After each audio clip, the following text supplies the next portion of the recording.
The early 2000s was a weird time for the NBA, a post-Bulls Jordan league that lacked an overall depth and talent, yet was the last premier era of the NBA big man. You had established superstars such as Shaquille O'Neal, Chris Webber, Kevin Garnett, Tim Duncan, and Alonzo Mourning. You had the up-and-comers such as Kenyon Martin, Marcus Camby, Ben Wallace, Dirk Nowitzki, Pau Gasol, Tyson Chandler, and Elton Brand. You even had the veteran Hall of Famers on their last leg, such as Hakeem Olajuwon, Patrick Ewing, David Robinson, Karl Malone, and Dikembe Mutombo. Truly a golden era of big man in every phrase of the word. And the big man we'll be focused on today would likely fit in the early 2000s up-and-comer bracket, Jermaine O'Neal. Drafted 17th overall straight out of high school in the historic 1996 NBA draft class that featured Kobe Bryant, Ray Allen, and Steve Nash. O'Neal became the youngest player to ever play in an NBA game at that time. His career lasted 17 seasons, playing for the Trailblazers, Pacers, Raptors, Heat, Celtics, Suns, and Warriors. After joining the Pacers for the 2000-2001 season, O'Neal's career hit an apex that lasted from the 2001-2002 season to the 06-07 campaign. This stretch included 6 straight All-Star appearances, 3 straight All-NBA teams from 2002 to 2004, he was second team in 2004, and a conference finals appearance in 2004. In an era stuffed with centers and power forwards, who ranged from high-quality starters to Hall of Famers, O'Neal was regarded as one of the best in the league during that time. As impressive as he was during his peak, was it enough for him to be considered for the Basketball Hall of Fame? As good as he was as a Pacer, the rest of his career was average at best and arrestable at worst, pun intended. He started in Portland for the 1996-97 season, where he played the next 4 seasons. These Portland teams made the playoffs each season he was there, and even made the conference finals back-to-back years in 99 and 2000. In 2000, they took the Lakers to 7 games, losing 89-84 in the historic game that featured the iconic Kobe to Shaq alley-oop in the closing minutes of the game. By the way, Portland was up by more than 10 points in the game. It was a very successful run for Portland, a run that O'Neal had little to nothing to do with. During his time with the Trailblazers, O'Neal never averaged over 13.5 minutes per game. His most impactful season came in 1998, where he averaged 4.5 points, 3.4 rebounds, and 1 block per game. As underwhelming as O'Neal's career was when he was with Portland, it's hard to place a ton of blame on him for his struggles. In a time where selecting a high school player was still considered a taboo move, he was a teenager playing with grown men.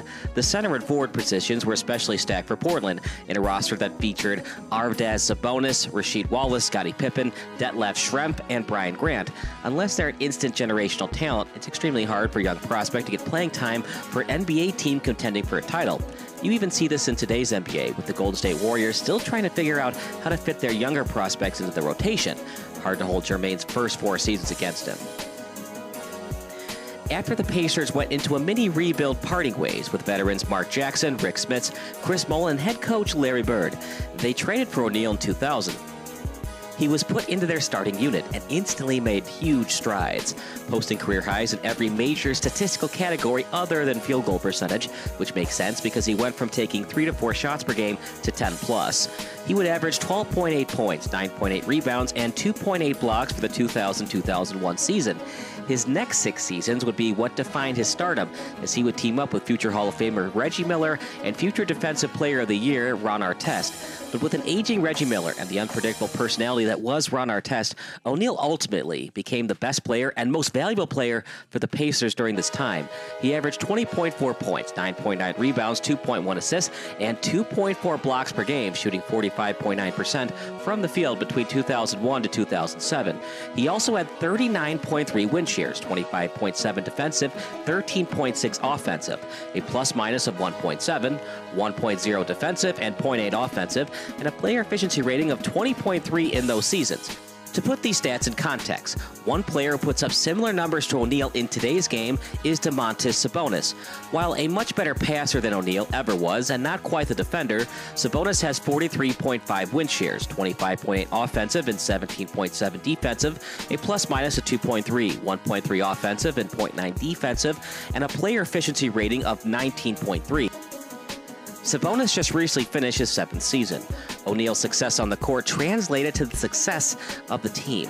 The Pacers would win 312 games to 262 games lost and make the playoffs 5 out of 6 possible seasons from 2001 to 2002 to 2006 and 07. His play would get him into 6 straight All-Star games, 2001 to 2002 Most Improved Player Award, and 3 All-NBA teams. His best season was in 2003 to 2004, where he averaged 20 points, 10 rebounds, and 2.6 blocks. He started 78 games that season, made second-team All-NBA, and finished third in MVP voting. The Pacers would go 61-21 that year and make it to the conference finals, where they lost in 6 games to the 2004 NBA champion Detroit Pistons. By 2004, O'Neal was certainly in the conversation with best big men in the league. At that time, that conversation included players like Shaquille O'Neal, Kevin Garnett, Tim Duncan, and Dirk Nowitzki, 4 players with Hall of Fame resumes, if they're not in already. But it would be the 2004-05 season that would define O'Neal's career, and not in the way anyone would have hoped. The Pacers started off the season hot with a 7-2 start, which would have projected them to finish the season 64-18, 3 wins better than the last season of 61-21.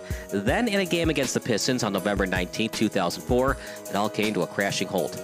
The Pacers had a commanding 97-82 lead over their division rival in the closing minute of the road game in Detroit. After a hard foul at the rim on Ben Wallace by Ron Artest, an enraged Wallace came after Artest. Wallace had to be held back by teammates and security for multiple minutes, while Artest was moved by the scoring table, where he started to lay down. As Artest laid down on the scoring table, a fan threw a drink at him, which instigated a brawl that caused Artest and teammate Steven Jackson to run into the stands and throw punches at the fan. This incident was ultimately dubbed Malice at the Palace, a notorious brawl that transcended basketball and changed the landscape of the NBA forever. As some fans eventually started to run onto the court, O'Neal punched a man in the jaw who was running at him. He was subsequently charged with assault and battery for his role in the incident and was sentenced to a year of community service. He was initially suspended 25 games for the incident, but an appeal knocked that down to 15 games. Though O'Neal had a limited/non-instigatory role in the Malice at the Palace, it certainly left a black eye on his legacy as an NBA player. Not something that bodes well for a Hall of Fame case. Once O'Neal got back from a suspension in December of 2004, he was never really the same player. On top of the suspension, he had to miss multiple games during that season with a lingering shoulder injury. He finished that season with 44 games played, and the Pacers finished with a 44-38 record. After beating the Celtics in the first round, they were ironically bounced in the semifinals by the Pistons. While O'Neal was able to make the All-Star team for 3 straight seasons following the Malice at the Palace, his play and ability to stay on the floor started to seriously decline. In his final full season with Indiana in 2007-08, he played in 42 games, starting in 34 of them. He averaged 13.6 points, 6.7 rebounds, and 2.1 blocks in just 28.7 minutes per game, all sizable drops for the numbers he put up in his prime.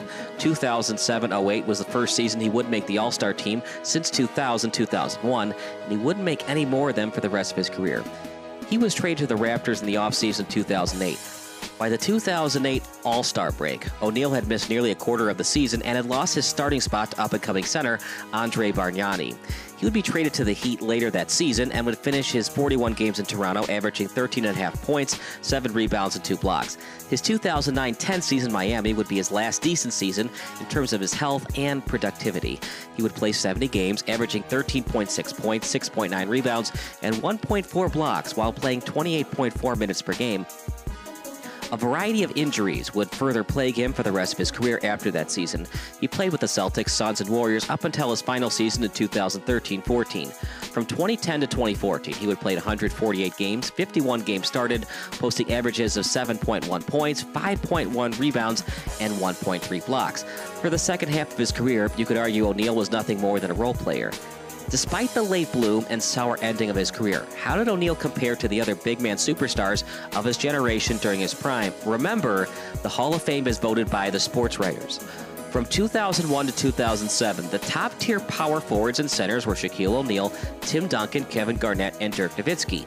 Here's how O'Neal's stats match up against theirs, as you see the graphic here. From 2002 to 2007, Jermaine O'Neal shot almost 46% from the field, three-point percentage not great at 18.4, and 20.4 points per game, among other notable statistics. Dirk Nowitzki, much better, 24.6 points, 2-point percentage of 49.6, efficient field goal percentage of 51.3. Kevin Garnett, more in points per game, 2-point percentage is better at 50.5, efficient field goal percentage 50.1, free throw percentage much better at 80%. Tim Duncan, 2002 to 2007. Surprisingly, not that much more points per game than Jermaine O'Neal. 21.7 points, 50.8 field goal percentage, efficient field goal percentage of 50.9, total rebounds of 11.8. And Shaquille O'Neal, absolutely dominant. 24.1 points, efficient field goal percentage. This is insane. 58.4, 2.2 blocks, and a field goal percentage of 58.4. How bad was his free throw percentage? Pretty darn bad, 51.5. While each of those player stats are clearly a bit superior to O'Neal's, it's surprising to see how close he comes up to matching up with them. Shaq and Tim Duncan are top 10 players in the history of the NBA, and Dirk and KG are also considered amongst the best this league has ever seen. O'Neal is second in blocks amongst them with 2.4, just under Duncan's 2.5. The big difference between O'Neal and these four players was sustainability and team success. During this window, Shaq won 3 of his 4 NBA titles, 2 with the Lakers, 1 with the Heat. Duncan won 3 of his 5 titles. Dirk and KG would go on to win a title later in their careers. Also, O'Neal's only real case for the Hall of Fame is his 6 All-Star seasons. Shaq had an 8-year prime going into the 2001 season. Duncan won a championship in 1999, and he was able to develop himself into a championship-level contributor even when he passed his prime, making multiple All-Star, All-NBA, and All-Defensive teams when he was 35-plus years old. KG blossomed an All-Star 5 years prior to 2001 and was an All-Star for 5 of his next 6 seasons in Boston after getting traded by Minnesota in the 2007 offseason. Dirk was just entering his prime around the same time O'Neal was and was able to extend it nearly another decade. To be fair, those 4 are some of the greatest to ever play the game. So just because O'Neal's career didn't play out the same as theirs doesn't mean he doesn't belong in the Hall of Fame. Some of the center/power forward Tier 2 and Tier 3 stars during that time were Ben Wallace, Chris Webber, and Elton Brand. Here's how O'Neal's numbers measure against them. Jermaine O'Neal, once again, 20.4 points per game, efficient field percentage. This is where it kind of hurts him. It's only at 46%, so he wasn't that efficient of a player. Blocks, excellent, 2.4, and then fouls per game, 3.5. For Elton Brand, 20.4 points per game, efficient field goal percentage. It's better than Jermaine O'Neal, 51.5. Free throw percentage, it's still better, 75.2, whereas Jermaine O'Neal was 73.5. How about Chris Webber? Actually, Chris averaged less points per game than Jermaine O'Neal, 19.6. Player fouls, 3. Free throw percentage, 71. Total rebounds, 9.3. So Jermaine O'Neal actually had more rebounds than Chris Webber. For Ben Wallace, not a great offensive player by any stretch of the imagination. Only 7.9 points per game. But here's what hurts Jermaine O'Neal again. 47 efficient field goal percentage to just 46 for Jermaine. Ben Wallace stands out because he had little to no offensive game. He was, however, one of the most prominent centers in the league during that time frame. He was maybe the best defensive center in the league, making every all-defensive team during that stretch with 4 Defensive Player of the Year awards. He also made 5 All-NBA teams and was recently inducted into the Hall of Fame. The more apt comparisons to O'Neal would be Chris Webber and Elton Brand. All 3 have similar stats during this time. 2010 players who thrived in the post, pick and roll and mid-range. Webber, who's now a Hall of Famer, had the better career of the 3. Like O'Neal, he struggled to find his place early in his career, bouncing from the Warriors to the Bullets/Wizards before ultimately landing with the Kings. But despite the situation, Webber still managed to put up all-star level numbers. From 1993 to 2001, he averaged 21.8 points, 10.2 rebounds, 4.3 assists, 1.8 blocks, and 1.5 steals, shooting 50% from the field. He was also a couple questionable calls away from making the finals. Elton Brand, who's not in the Hall of Fame, has the most similar career arc to O'Neal. He basically had an 8-year apex from his rookie year in 1999 to 2000 to 2006 to 07. A couple games into the 2007-8 season, he tore his Achilles and was never quite the same player after that. He was an effective role player for the next 5 to 6 seasons, but not the star that he once was. He was in essence the same dilemma as O'Neal when it comes to making a Hall of Fame case. Was he dominant for a long enough time to justify him being inducted? After breaking his career down in full, it's time to answer the big question. Does Jermaine O'Neal belong in the Basketball Hall of Fame? To answer a question with a question, would the Basketball Hall of Fame's legitimacy be in question if Jermaine O'Neal was inducted into it? The answer is no. O'Neal had a fine career, a good career, better than most NBA players and even most athletes can say that they had. At his absolute peak, you could have made the case that he was one of the best 10 to 15 players in the world, but as good as his peak was, it lasted between 3 to 6 seasons, probably closer to 3. The rest of his career was at best a high-end role player and at worst injury-prone scrub. The Malice at the Palace definitely put a permanent stain on an overall good NBA career because, once again, it's voted by the sports writers, and when you have negative publicity around you, that can follow you when it comes to Hall of Fame voting. But let's be honest, it's not like it's the only thing keeping him from being a Hall of Famer. Derrick Rose had an incredible peak of his career. He was an MVP who took his team to the conference finals. Do his 3 All-Star seasons put him in the Hall of Fame? Penny Hardaway made 3 All-NBA teams and was the second best player on a team that made the NBA Finals. Does he deserve to be in the Hall of Fame? Not to rag on O'Neal, Hardaway, and Rose's careers, they were all good players who had some great seasons that deserve to be remembered. But when you think of the Basketball Hall of Fame, you think of the absolute best. Guys like Kareem, Bill Russell, Kobe are all players you immediately think of when thinking about the Basketball Hall of Fame because of their prolonged success. Even Hall of Famers during O'Neal's era like Shaq, Dirk, Tim Duncan, and Kevin Garnett were great because of their greatness spanned nearly 2 straight decades. Even during his peak, O'Neal was never quite on the level as those 4. Ultimately, O'Neal had a respectable career that deserves to be remembered, but he just didn't play like a Hall of Famer for long enough to be one.